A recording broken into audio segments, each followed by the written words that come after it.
Hi everyone. From this lesson, we'll start unsupervised machine learning. Supervised machine learning we have covered in our previous lessons, where we have a training data set, and on the basis of training data set we train our machine and we do the predictions for the new labels. In the unsupervised machine learning is the training of machine using information that is neither classified or not labeled. Remember, in our classification program and regression problem, there was some information which we have used by splitting them into training and test to train the machine. Now this algorithm is act on the information without guidance. So there is no information which we give to the machine, and without guidance this act on the new labels and new features which we add, values which we had in the data set. The unsupervised machine learning is classified into two categories: clustering and association. Clustering means creating groups, cluster. A clustering problem is where you want to discover the inherent grouping in the data. So for an example, you want to create the cluster of customers on the basis of their behavior, on the basis of their purchases, on the basis of their income, salary, or their age, or their gender. Or similarly, you want to create group of images on the basis of their intensity, on the basis of their images, on the basis of their categories.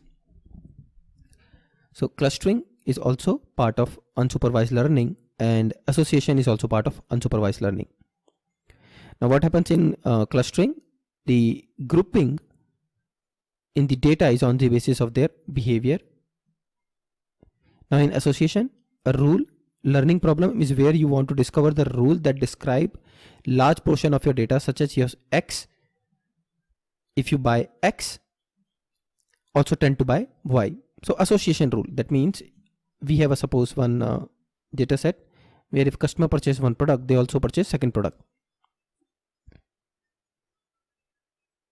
Correct. Like this is very common, right? Those who purchase one baby product from a superstore, they also purchase the other related baby products too. Right, so this comes under association. Now in this video we'll start with the very first clustering example and technique, which is k-means. In k-means, K stands for the number of clusters. Okay, we have a unclustered data set and we want to create clusters, groups in the data set. Is k-mean clustering, everyone. Some of the application of k-mean clustering are customer segmentation on the basis of their behavior, like their purchases, their income, their age, their gender. We want to cluster customers. Let's say we have million of customers in a business and we want to cluster them so that we can use their cluster for the future marketing. Documentation, document classification. Again, we have a multiple document, and on the basis of their title, their topic, their content, their category, we want to create clusters. Image segmentation, again on the basis of image intensity, color, category, we want to create cluster of them. Insurance fraud detections, so on the basis of past historical data where we have seen a behavior in the transaction, and on the basis of that we want to go with the fraud insurance detections. We can create cluster of that and we can tell, okay, if the new record falls in that cluster which comes under the insurance fraud, we can predict that. Market segmentation, recommendation engine. Okay, all these are some of the examples of k-mean clustering, everyone. Again, clustering is an unsupervised machine learning algorithm. In our previous videos we have covered supervised machine learning algorithm where we train our machine. In contrast to traditional supervised machine learning algorithm, k-means attempt to classify data without having first been trained with labeled data. In supervised machine learning, we train our machine using label data. Here in K-means there is no training. Once the algorithm has been run and groups are defined, any new data can be easily assigned to the most relevant group. For an example, in this screenshot, you can see here we have unstructured data, and we have converted this data, unclustered data, we have converted this data into 3 clusters. Now when new data point comes in this part, we say that okay, this is the part of this new data is part of this cluster, and this cluster. How program identifies the groups? This is very important. Here in K-means, K stands for number of clusters you want to create. This K stands for number of clusters you want to create. We define that okay, for an example, initially I want to create K equal to 3, that we want to create 3 clusters.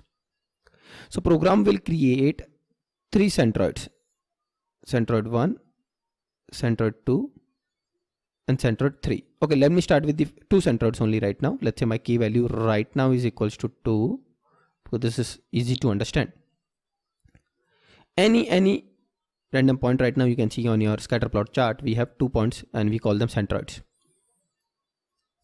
What program will do, all the points which are closest to the centroid, for an example, these points, all are closer to this centroid, so these are part of this cluster. And these all points are closest to this centroid, so these are part of this. Program will create 2 clusters because you can see only 2 centroids right now here. The general way is, if you look for the distance between these 2 points and create the perpendicular line to split this into 2 halves. So here you can see we have 1 cluster.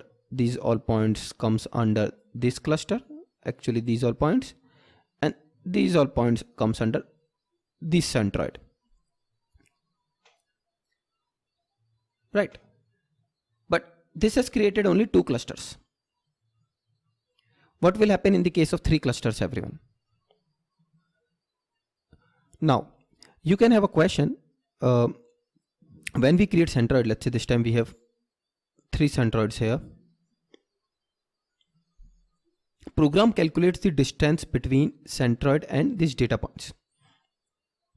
And this distance is calculated on the basis of Euclidean distance formula. Okay, which is x2 minus x1 whole square plus y2 minus y7 whole square root.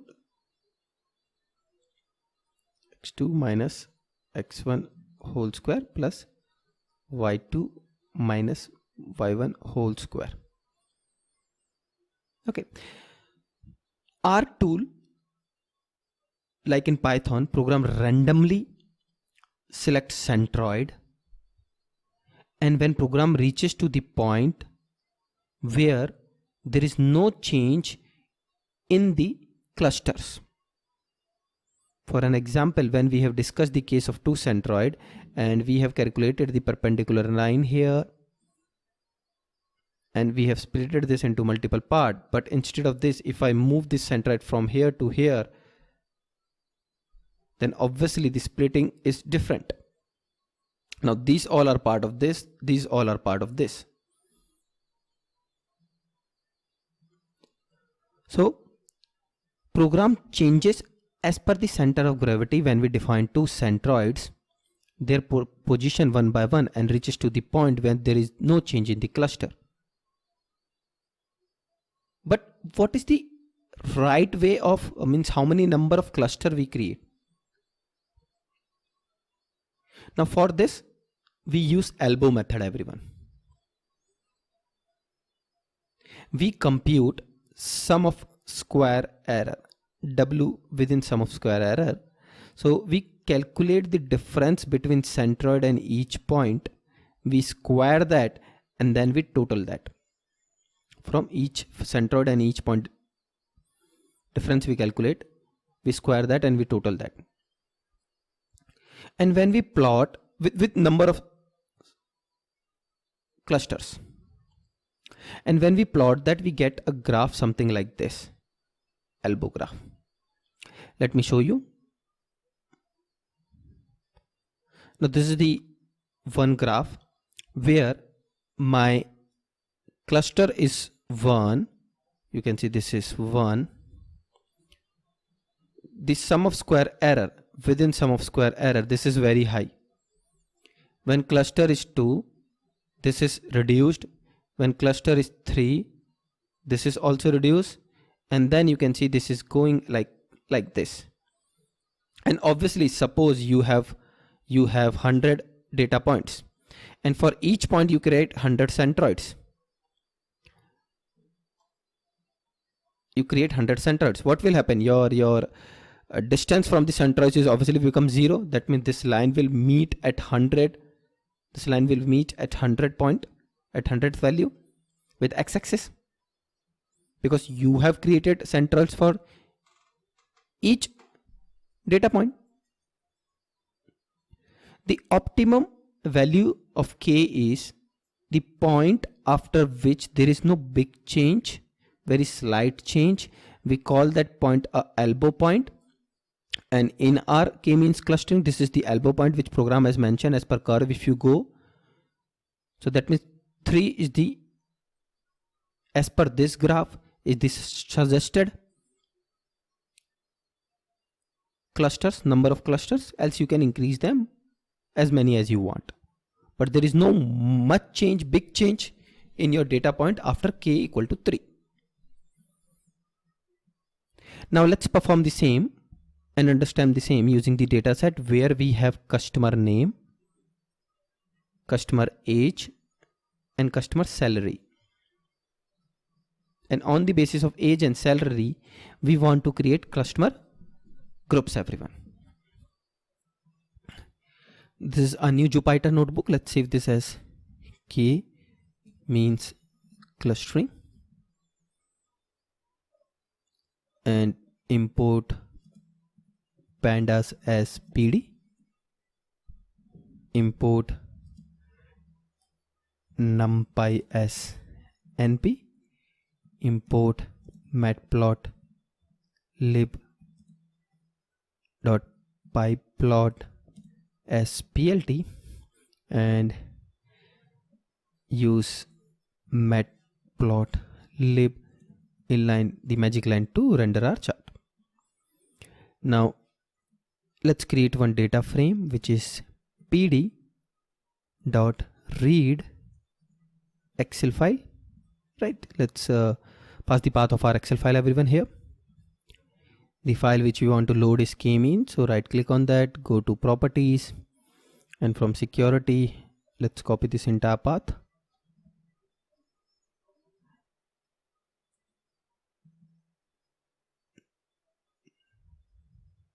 Now paste the path here, df.head. You can see all the records here. We have customers, customer 1, 2, 3 like this, and then their age and their salary, and on the basis of age and salary we want to create clusters. Okay, first let's create chart of this. So let's create a scatter plot chart, how our data looks like. So plt.scatter, we have already used matplotlib library using which we create visuals, everyone. So here you can see scatter, and on my x-axis the value which I want to show is age and then salary. So from my data frame df, age I want to show on x-axis, on my y-axis we have df, and which is salary. And you can see this is how my data points are in this entire plot, correct? And now we want to create cluster of these data points. Now for this we will use library from our sklearn, because I want to create one k-means object. So the library which we will use here is, everyone, k-means from sklearn dot cluster import k-means. Okay, so here we have imported a library which is k-means here, and here k and m should be capital, and here km is equals to k means, which is n clusters. We define the number of clusters we want to create, and here we are defining that we need 3 clusters right now. So this is, we have defined randomly everyone. We'll plot this, we'll create 3 clusters here, and then we'll use the elbow method also here to just suggest us the number of clustered, and we'll plot that. Okay, so here if you go with km, okay, so number of clusters are 3 clusters which we have defined using km. Now we want to predict our values, so which we call always ypred. We have only 2 variables here, x and y. So km dot fit and predicted is the method which we will use here. Predict, actually not predicted, on our 2 variables which are age and salary. So let's define df age and salary. Y dot pred. There is some error. Let's fix this error.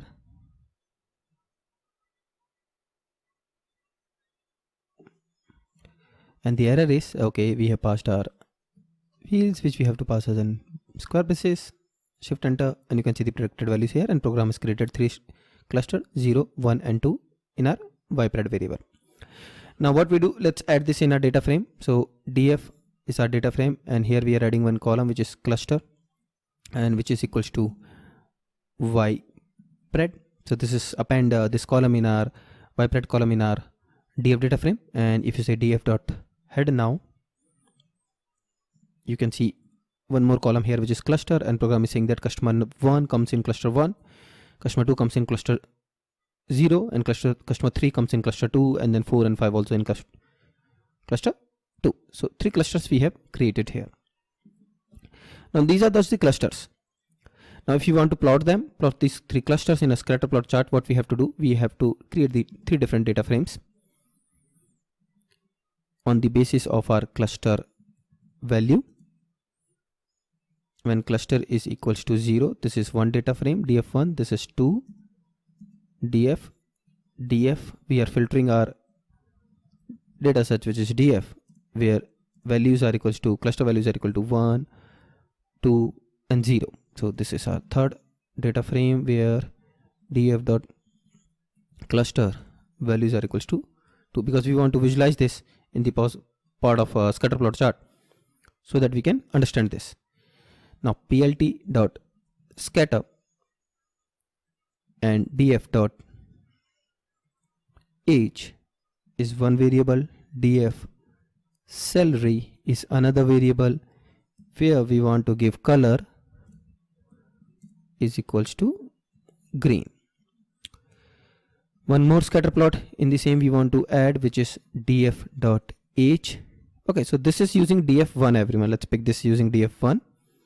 This is also using df1, and this using df2, and this using df2, which is again salary, and let's give color to this as red.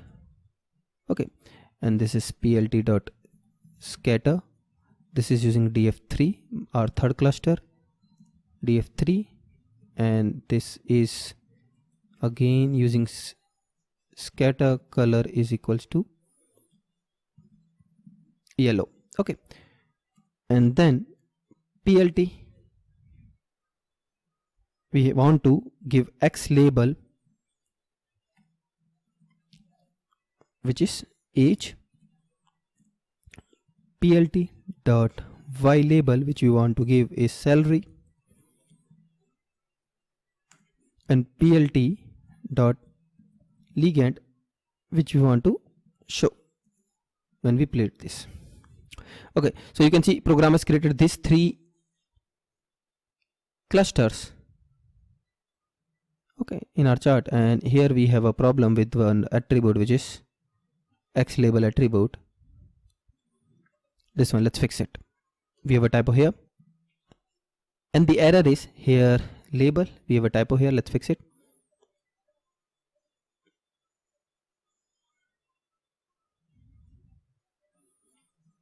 This should be label, and this should be plt dot ylabel, and you can see the ligand also here. Right now, program has on this scatter plot chart created 3 clusters here, everyone.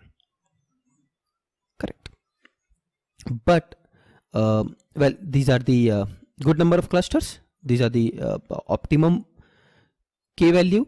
This is what we want to find out, and to find this value, first we'll pre-process our age and salary variable, because both of them are, we have to perform a feature scaling here, which we have already covered in our problems of supervised learning, how to perform pre-processing feature scaling.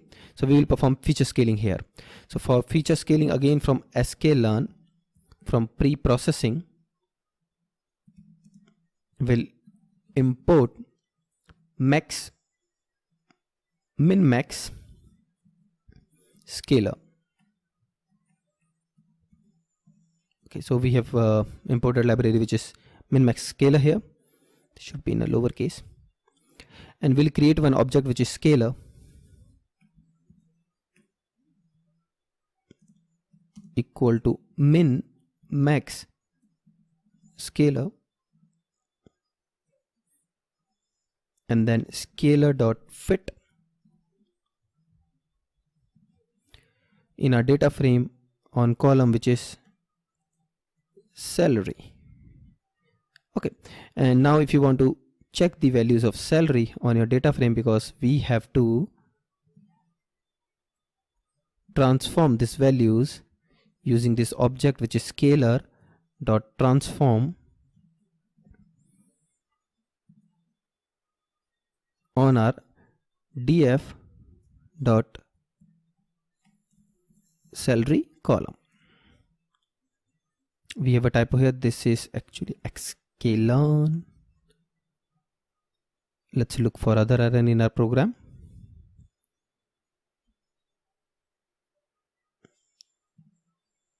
The reason for error is scalar.fit, where we have to use this in a square bracket,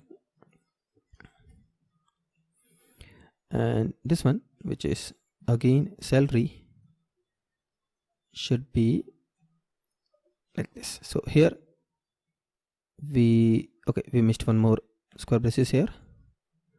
So everything is fine now. We have fitted our salary variable, and similarly we have to perform feature scaling on our age also. So let's go here and let's define now this time scalar dot fit on df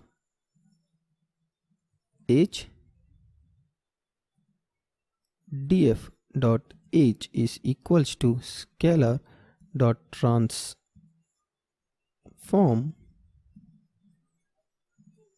df dot age and then df, and make sure again you pass your age in double square braces, your age in double square brackets, and df, and shift enter, and here you can see we have performed a feature scaling on our age and salary column. Okay, so we have already covered when we perform feature scaling on age and salary column, our algorithm works faster. Right, now again we will use, everyone, instead of df, let's do one thing, let's do only few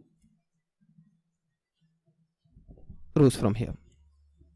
Now again we'll create km, where k means and clusters which we want to create is equals to 3, and we want to use ypred on the basis of feature scaling. Km dot fit underscore predict, and our df is using age comma salary columns. Right, so this time we are predicting values of y using our feature scaling. Right, we have transform r this, and then you can see the values here. This should be clusters, everyone, not cluster, and you can see this here. Now again we want to append this YPRED the way we have appended on our df earlier. So let's go here and say df cluster is equals to YPRED, new predicted values of y, and we want to show df now. If you show df, so you can see two cluster columns here, right? This is the one now new which we have updated, and this is the earlier one. We also want to drop it, so let's go df dot drop our previous column, which is cluster, where my y predicted values are not on the basis of feature scaling, right? And axis is equals to columns in place is equals to true, and we want to drop that column, and then we want to use. So here you can see we have dropped this column, and now you can see this is our new data frame, right? Now what we want to do, again we want to plot scatter plot chart after feature scaling. So for this again df1 is equals to df dot cluster is equals to 0. Similarly df2 equals to df dot cluster is equal to 1. df3 df dot cluster is equals to 2, correct? And we want to define plt dot scatter plot chart we want to create here, which is using df1 dot h comma df1 salary, and color we want to define for this is green. So after feature scaling, now we are plotting this, everyone. plt dot scatter df2 dot h comma df2, again using salary, and color equals to red. Okay, so again plt dot scatter df3 dot h comma df3, again use salary for the third cluster, and color equals to blue. Okay, this time we have used blue here, and then we can define our label also. plt dot ligand we want to show, let's show x label and y label too. plt dot x label is equals to age, plt dot y label is equals to salary. Okay, and you can see here we have plotted, and now this time program on the basis of feature scaling, okay, program has created these three clusters. Okay, on the basis of df1, df2 and df3. Now next is what we want to do. We want to check the value of using the elbow method. Remember elbow method. We want to check the values of case within sum of square error. Let me write here. We want to check the values of within sum of squared errors. We call them WSSE also, in comparison with our K, means where K stands for number of clusters. So respective to this, we want to check the value so that we can take decision, okay, how many number of clusters are the good cluster for our this data set. Now before that, let's plot the centroid also for these three clusters. So here plt dot scatter, and here we will plot the centroids. Km dot cluster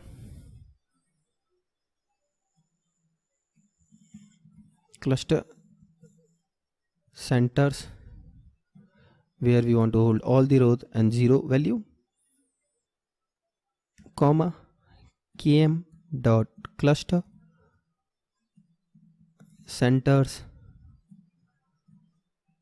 all the rows, comma one value comma color which we want to give is equals to, let's say, purple. We should write this in lowercase, comma marker which we want to give is, let's say, asterisk, and label we want to give in the center. And now when we press shift enter, here LM is not defined. Okay, we have a problem here which is typo. This should be KM, shift enter, and you can see we have 3 centroids here: center for this cluster, center for this cluster, and center for this cluster. Okay, next is, let's look for the using elbow method. Let's create one range which is ranging from 1 to, let's say, 8. And now what we want to do, this k range is range from 1 to 8 values. Sum w within sum of square error is one array where we want to store all the values of k and will note down the sum of square error value. Okay, for all the values of k, for k in k range, for k value which is from 1 to 8, we want to note down the within sum of square error.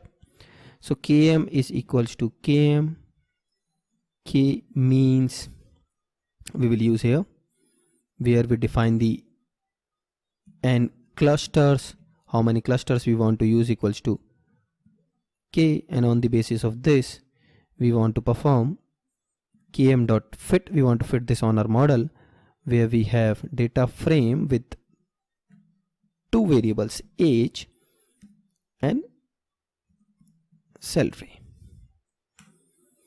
and then wsse dot append, we want to append this where k inertia is the km dot inertia is the function which hold these values, inertia, and we are appending that in our array which is wsse.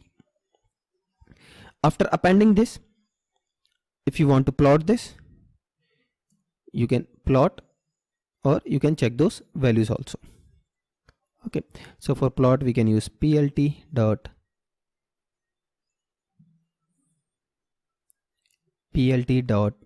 x label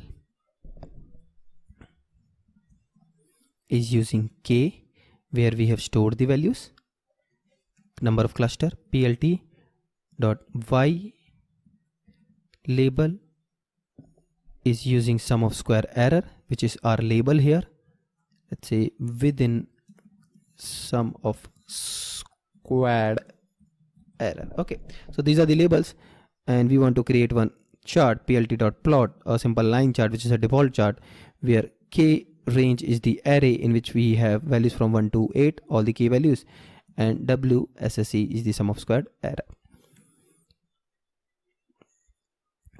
So this is saying that no str object here where k. Okay, so this should not be in, str is not capable. We have error. Let's debug this, and the reason is we write x label equals to k, which is number of clusters, and y label is equals to within sum of squared errors.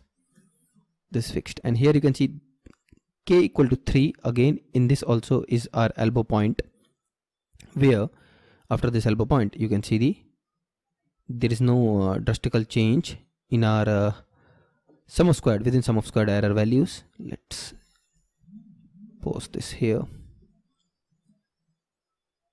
Okay, no drastical change in our values, and we take decision as per this value point that okay, k equal to 3 is the code to create number of clusters in our data set, everyone. So this is how we use k-means clustering technique in machine learning in Python. Now here, if new data point comes, as per that x and y value will define this will fall in which cluster. Now here we have only 2 variables, now which is always is not the case with the real-time data set. In real-time data set we have a good number of fields, and on the basis of that we want to perform k-means clustering. So obviously we are not able to plot them like this, but that's okay. Program will take care of this, and program will find the centroids, and program will look for the distance from each data point with the centroids, and which are the closest. Program will create the cluster of them. Okay, so here we have covered first unsupervised learning technique, everyone. Thank you. Have a nice day.